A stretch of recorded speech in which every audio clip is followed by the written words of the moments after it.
A race car, no matter how rare, how valuable, how sought after, needs but one thing: a racetrack. Without one, it's a sculpture in a museum. With one, it's alive. And in August of 1974, Laguna Seca gave these race cars a chance to be reborn. Here we are on a fairly typical race morning on the Monterey Peninsula with the fog rolling in off the bay over the beautiful Laguna Seca racetrack. And what we're going to see here is something very special. Decades of motor racing history actually out there on the track in the loving hands of the owners of these cars. It's a great spectacle. Some 35 years ago, a group of enthusiasts with old race cars that they still wanted to run created the Monterey Historics. And it has grown to be the single biggest vintage racing weekend in all of North America. As vintage racing was growing in popularity, so too was the sport of car restoration and car collecting. And there was a divergence. Over at Pebble Beach, they started the Concours d'Elegance for enthusiasts who wish to restore and preserve their cars in their original state as pristine as possible. Over here, atop what used to be Fort Ord, the Laguna Seca Raceway took cars that used to be fiercely run in competition but were no longer competitive and turned them into the new sport of vintage sports car racing, where these cars could be enjoyed not in a museum setting and not in their pristine shininess, but as they were raced in anger. There won't be much bumping or reckless passing out on the track, but other than that, it's racing, and there's a winner and a loser. And these guys still race to win.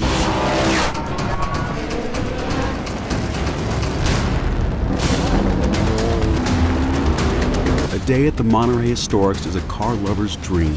It's a place where you can not only get to see history in motion, you can walk around and literally touch it.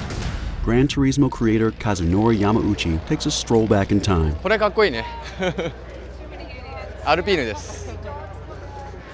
で、僕が、今回見られた F1 の中で一番嬉しかったのがこのマシンですね。ティレルの6輪車です。すごく懐かしいですね。ちょうどこの頃に、僕は F1 を知って、でそれからしばらく F1 に関しての興味が遠ざかってたんですけれども、で80年代の終わりに、ホンダが参戦して、また F1 に戻ってきたという感じですね。今でも F1 の、ビッグファンですけれども、でも僕の F1 歴はこういった車から始まったっていう感じですね。The Tyrrell. 6 more reasons why this event is one of a kind. There are other events like it around the country, but the combination of factors, including the history of road racing on the actual streets of Monterey here on the peninsula, plus this great racetrack and all the other events of Car Week here on the peninsula, including the Pebble Beach Concours d'Elegance, makes this a very, very special event. Here in America, there are vintage events in Road America in Elkhart Lake, Wisconsin, Lime Rock, Connecticut, Watkins Glen, New York, and other circuits around the country. But combined, those events just begin to equal what happens here at the Monterey Historics. When you combine world-class drivers, amateur racers, and such a breadth of cars ranging from about 1912 right up into the late 1980s, you have an event here, a moving museum of automotive racing, history and excitement that's just unmatched anywhere. So what makes a race car eligible for the Monterey Historics? Well, I suppose that's one of the great mysteries, is how you get invited. The idea is to create a catalog of cars, if you will. You want the paddock to be as entertaining and as diverse as you can possibly make it. So I'm sure the organizers are looking for cars that you just won't see anywhere else. Something that'll give them that extra touch of historical relevance as well as entertainment value for the folks on the track. うわ、すごいな、こんな車がありました。これステファン・ベロフが乗ってた、ポルシェの956ですね。グループ C カー。Cars are invited to participate in the Monterey Historics based on several criteria. First of all, was it a significant race car during the day? でしかも、これね83年ですから、ニュルブルクリンクで最後にグループ C が走った年ですね。Did it have a successful competition history? この車でおそらくベロフは、ニュルブクリンクの、北コース、オールドコースのコースレコードをマークしているはずです。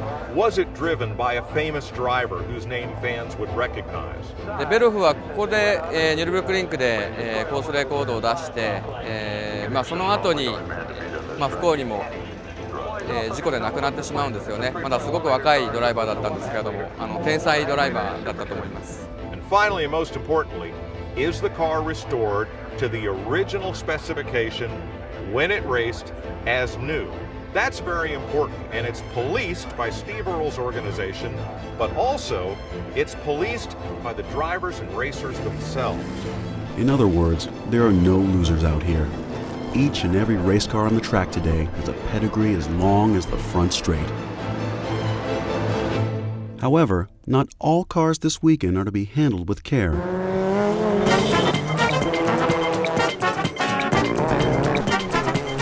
Case in point, the Race of Legends charity run, where some of the best drivers in the world, both past and present, prove that even a couple Scions can deliver racing worthy of the day.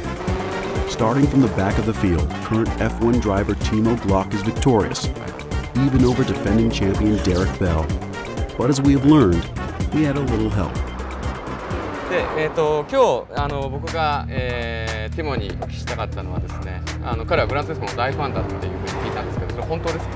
Yeah, definitely. I mean, I played I don't know how many hours to learn tracks like Laguna Seca, like Nürburgring Nordschleife, and you have so many different cars, and they all behave like real on the track, and that's quite impressive. And it's just a good game, and I enjoyed it every time playing it, and I'm still playing it.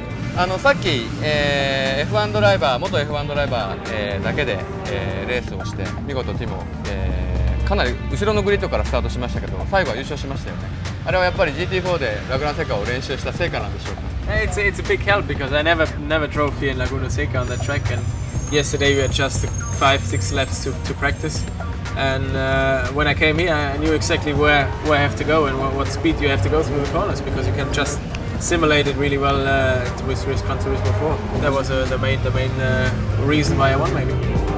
Today's technology has reached unheard of levels, whether it's on the track or it's on the virtual tracks of Gran Turismo.